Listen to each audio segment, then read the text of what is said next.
Sir वहीं अगर आपके विभाग की बात करें, जो लगातार 2014 से पहले जो लगातार आपकी तरफ से वादा किया गया था, बहुत बड़ा वादा, जो लगातार आपके गले की फांस भी बना कि पहली कलम से गेस्ट टीचरों को पक्का करेंगे। हालांकि उनको पक्का नहीं किया गया, लेकिन उसकी व्यवस्था कर दी गई। लगातार वो अब भी अपनी मांग उठाते रहते समय समय पर कि जो भत्ते, जो 7-8 साल का एरियर था, वो भी देने की बात की है, लेकिन अब तक नहीं दिया गया। देखिए, मैंने कहीं कोई वादा नहीं किया और ना ही मुझे पता था कि मैं शिक्षा मंत्री बनूंगा, ना मुझे इस बात का पता था। सर पूरा तो मैं क्यों वादा करूंगा?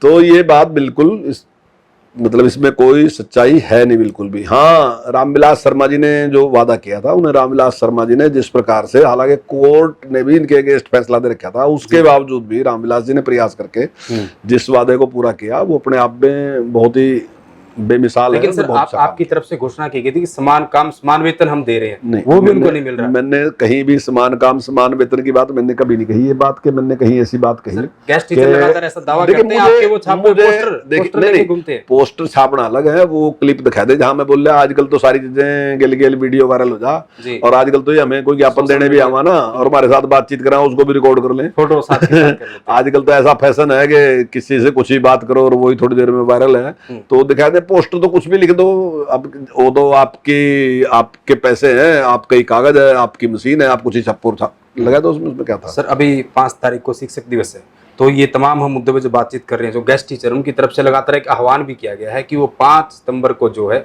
आपके आवास का घेराव करेंगे और आपको वो तमाम वादे फिर से याद कराएंगे जो आपने या पूर्व शिक्षा मंत्री जी ने उनसे किए थे। मैंने कोई वादा उनके साथ किया नहीं है।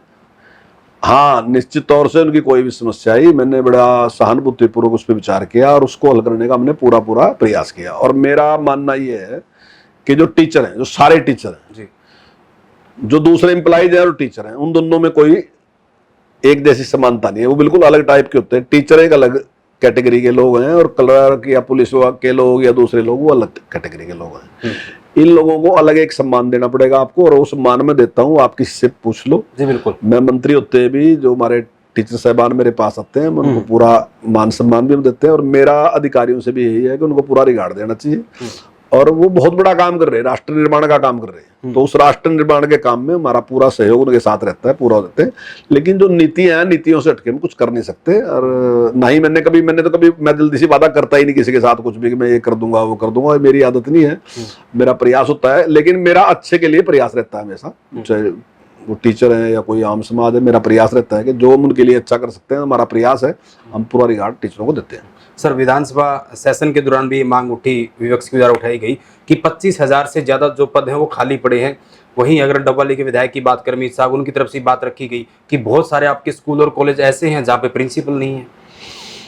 हाँ बिल्कुल, हमारे पास टीचरों की कमी है, ये सही बात है। और मैंने अपने अधिकारियों से बात की है सारी कुछ हमने जो हमारा कर्मचारी चयन होगा उसको लिखित में दे भी रखा कि हमें इतनी टीचर मॉडल संस्कृति स्कूल में भी तो स्टाफ की कमी, उसमें हमने उनसे किया कि जल्दी से भर्ती करके दें। और मैंने माननीय मुख्यमंत्री जी से बात की थी और मैंने अधिकारियों से बात की कि रेसलेशन करने के बाद कितने टीचरों की कमी कहाँ है तो कृपया बताएं, और हम तुरंत उसकी कमी को पूरा करने का पूरा प्रयास करेंगे।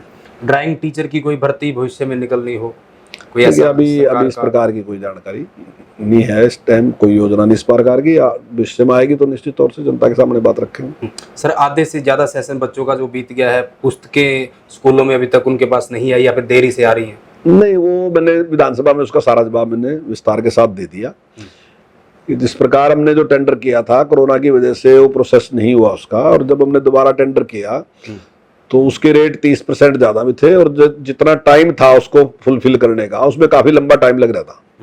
तो उसके बाद हाई परचेज पावर कमेटी ने जो था वो निर्णय लिया कि बजाय इनको पुस्तकें देने के, अगर हम इनके अकाउंट में पैसे डाल दें तो ये पुरानी किताबें ही आपस में एक्सचेंज कर लेंगे, या अगर खरीदनी पड़ेंगी तो खरीद भी लेंगे। और बड़ी क्लास की जो 8वीं क्लास है, इससे ऊपर की जो क्लासें हैं, तो वो तो पुस्तकें आम रूटीन में मिली जाती हैं, तो उनके अकाउंट में मैंने पैसे डालने का काम किया। जो छोटी क्लासें थी उनके 250 और जो बड़ी क्लासें थी उनके 400 रुपये मैंने उनके अकाउंट में डाल दिए। और पिछली बार भी 9 लाख से ज्यादा बच्चों ने जो किताबें थी वो एक्सचेंज किया था जी। अब की बार हमारे टीचर भी लगे हैं, तो मुझे उम्मीद है कि लगभग 60-70%, वैसे मैं तो 80% की सोच रहा है कि 80% लोग जो हैं, जो विद्यार्थी हैं वो एक्सचेंज कर लेंगे पुस्तकें। वैसे भी ऑनलाइन भी एजुकेशन दी जा रही है, तो ये सारा कुछ किया जा रहा है, वो मैंने सारा विधानसभा में विस्तार के साथ जवाब दिया था। सर, जो आपकी नई तबादला नीति जो शिक्षकों का तबादला होता है, उसमें गेस्ट टीचरों की तरफ से या दूसरे टीचरों की तरफ से इस तरह का आरोप लगाया जाता है कि हमारे साथ सरकार भेदभाव करती है तबादला करने में, कि उनको पहले प्राथमिकता नहीं जाती या फिर जो पद बच जाएंगे फिर उनको तबादला उनका किया जाएगा, इस तरह की। देखिए, ये तो कोर्ट का ही आदेश है। कोर्ट ने ये बात कही कि जो परमानेंट है पहले आप उनका करो और उसके बाद जो आपके पास गेस्ट हैं उसका उसके बाद करो।